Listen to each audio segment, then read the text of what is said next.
آپ اکثر یہ بات فرماتے ہیں کہ جب ہم توبہ استغفار کرتے ہیں تو اس میں اللہ سے متعلق جو حقوق ہیں،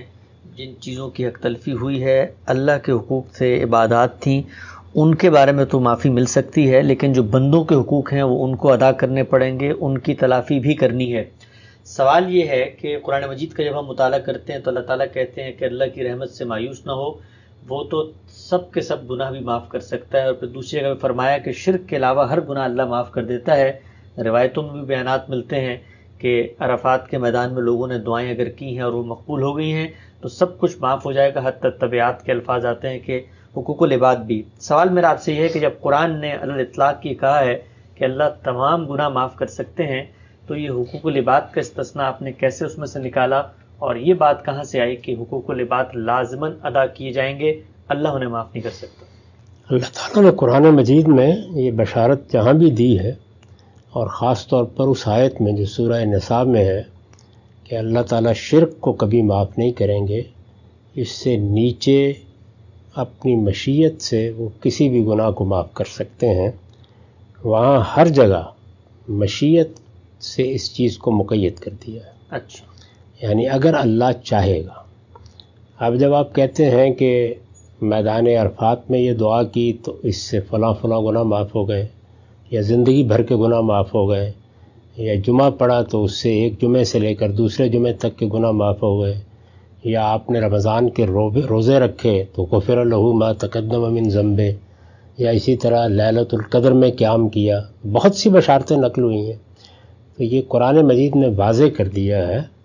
کہ اس کا تعلق اللہ کی مشیت سے ہے، یعنی اللہ چاہے گا۔ اللہ کون ہے؟ یہ قرآن مجید نے بتا دیا ہے کہ اللہ علیم و حکیم ہے، اور انہ قائم بالقسط، وہ ہمیشہ انصاف پر قائم رہتا ہے۔ یہ وہ چیز ہے کہ یہ بتاتی ہے کہ اللہ تعالیٰ سے کسی بے انصافی کے صدور کا کوئی امکان نہیں ہے۔ ٹھیک۔ اب جب بے انصافی کے صدور کا امکان نہیں ہے تو یہ واضح ہو گیا کہ اللہ کی مشیت الٹپ نہیں ہوتی،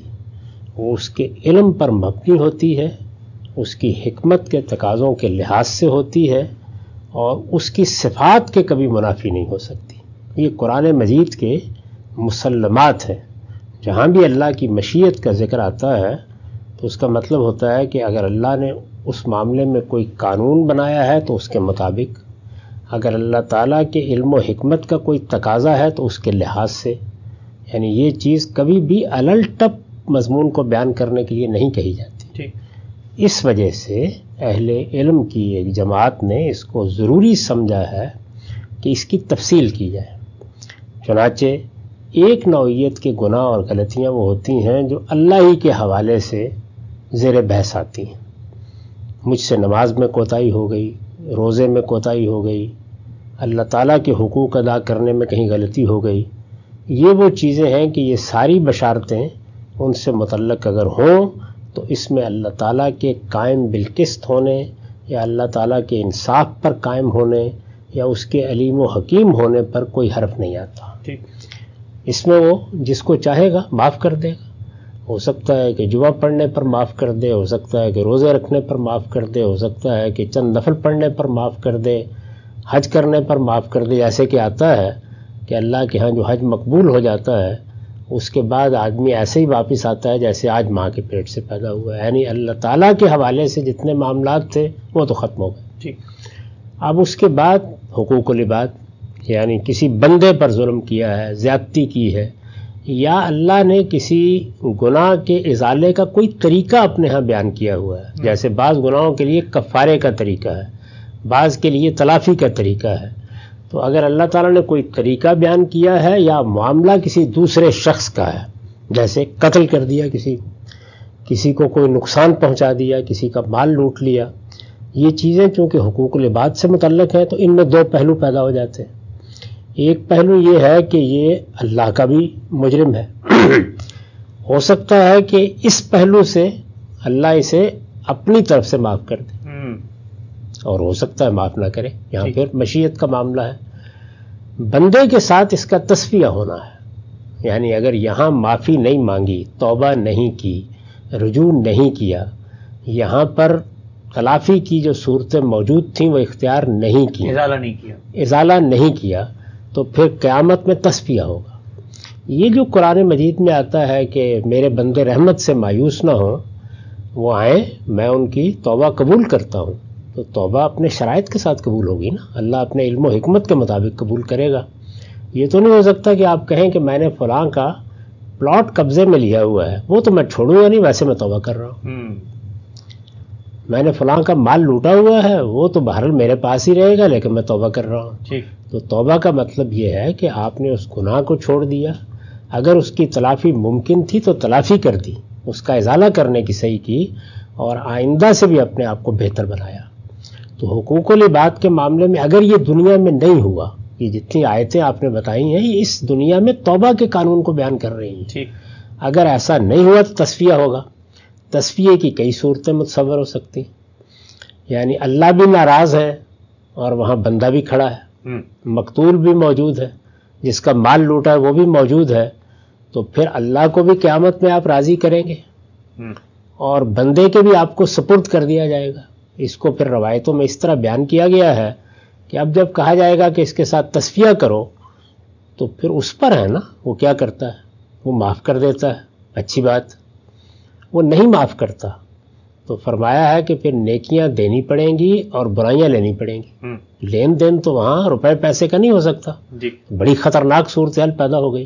یعنی آپ بالکل تہی دامن ہو سکتے ہیں، جو کچھ آپ کے پاس دنیا میں اثاثہ تھا وہ بھی اس کے سپرد ہو گیا،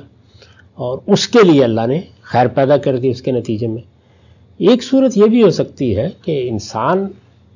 کے مجموعی رویے سے اللہ بہت خوش ہو گئے اور اتنے خوش ہیں کہ اللہ نے بھی معاف کر دیا، اور وہاں اللہ تعالیٰ نے اس بندے سے بھی سفارش کر دی کہ تم بھی معاف کر دو، یا اس بندے کو بشارت دے دی کہ اگر تم اس کو معاف کر دیتے ہو، یہ میرا بندہ ہے، اس نے غلطی کی تھی، یہ وہاں اصلاح نہیں کر سکا، لیکن اس کا مجموعی رویہ بہت اچھا رہا اور یہ اس کا مستحق ہے کہ اس کو رحمت سے نوازا جائے، تو میں تمہیں اس کے صلے میں یہ اور یہ دوں گا، ممکن ہے وہ راضی ہو جائے، لیکن یہ سب کچھ اس کے راضی ہونے پر ہونا ہے۔ تو اس لیے اس بات کی بار بار ضرورت ہوتی ہے کہ لوگوں کو بتایا جائے کہ حقوق العباد کا معاملہ انصاف کا تقاضا کرتا ہے، اور اللہ کبھی بے انصافی نہیں کرے گا، وہ قائم بالقسط ہے، اس لیے حقوق العباد کو اس سے متعلق مت سمجھو۔ یہ جو عموم کا انداز ہوتا ہے تو ہر عموم کسی قید، کسی شرط کے ساتھ ہوتا ہے، اصولوں پر مبنی ہوتا ہے، اور یہاں یہ مشیت کے ساتھ مقید ہے یہ عموم، اور جب یہ مشیت کے ساتھ مقید ہے تو یہ مشیت کس کی ہے؟ علیم و حکیم ہستی کی ہے، وہ جو قائم بالقسط ہے۔ اس کی بنیاد پر یہ بات کہی جاتی ہے، اس کے دلائل سامنے رکھنے چاہیے۔ البتہ کوئی شخص اگر اس میں اختلاف رکھتا ہے تو علمی معاملات میں اختلاف کو بیان کرنے کا طریقہ یہی ہوتا ہے کہ آپ اپنی رائے دلائل سے بیان کر دیں، سمجھ میں آ جائے گی، لوگ قبول کر لیں گے۔ اس بنیاد کے اوپر اختلافی معاملات میں کوئی شدید رویہ نہیں اختیار کرنا چاہیے۔ ٹھیک ہے، ہم سے بات بہت واضح ہوئی۔ ایک ضمنی پہلو میں چاہتا ہوں اس کو بھی ذرا واضح فرمائیے گا۔ حقوق العباد تلف ہوئے ہیں کسی شخص سے، لیکن اب ازالے کی کوئی صورت ممکن نہیں ہے، مثلا اس نے کسی کا مال لیا تھا، اب وہ کھا گیا ہے، خود اس کے پاس ادا کرنے کے لیے نہیں ہے، یا جس بندے سے جا کے معافی مانگنی تھی غلط رویے پہ وہی رخصت ہو چکا ہے، تو یہاں پر بھی شریعت کا وہ اصول کہ لا یکلف اللہ نفسا الا وسعہا، کہ اب تو اس کی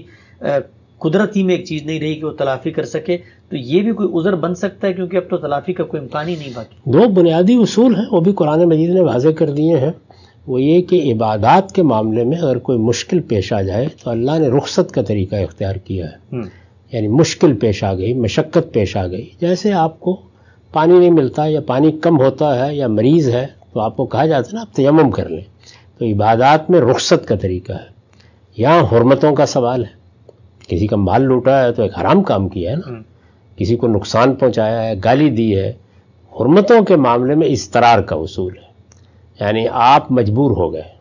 کوئی چارہ نہیں رہا، اس کو بیان کیا قرآن مجید میں فمن اضطر غیر باغ ولا عاد، تو ہر جگہ یہ بیان کر دیا ہے کہ حرمت کے معاملے میں یعنی جن چیزوں کو اللہ نے حرام قرار دیا ہے، اور وہ میں کئی مرتبہ عرض کر چکا ہوں کہ کھانے پینے کی چیزوں کے علاوہ 5 ہی چیزیں، آپ نے فواحش کا ارتکاب کیا ہے، آپ نے کسی کا حق مارا ہے، کسی کی جان مال آبرو پر زیادتی کی ہے، شرک کیا ہے، کسی بدعت کا ارتکاب کیا ہے، یہ ہے وہ حرمتیں۔ تو حرمت کے معاملے میں استرار کا اصول ہے، اس وجہ سے اس کا فیصلہ بھی اسی بنیاد پر ہوگا کہ اگر تو واقعی آدمی ایسا مجبور ہو گیا تھا، واقعی تلافی کی کوئی صورت نہیں تھی، تو امید ہے اللہ تعالیٰ معاف فرما دے گا۔ لیکن اپنے آپ کو اس کی بنیاد پر معذور ٹھہرا کے اطمینان سے نہیں بیٹھ جانا چاہیے، دعا کرتے رہنا چاہیے، معافی مانگتے رہنا چاہیے، اور اس کے لیے بھی تیار رہنا چاہیے کہ ممکن ہے کہ قیامت میں وہ اپنا مقدمہ پیش کر دے، جس کے ساتھ زیادتی ہوئی ہے تو وہاں پھر تصفیہ ہوگا، کیونکہ رویہ اچھا رہا ہے، اللہ سے بھی معافی مانگی ہے، تلافی کی کوشش بھی کی ہے۔ تو اصل میں اسی طرح کے وہ معاملات ہیں جن میں آپ یہ توقع کر سکتے ہیں کہ اللہ تعالیٰ بھی سفارش کر دیں گے، اور جب اللہ سفارش کریں گے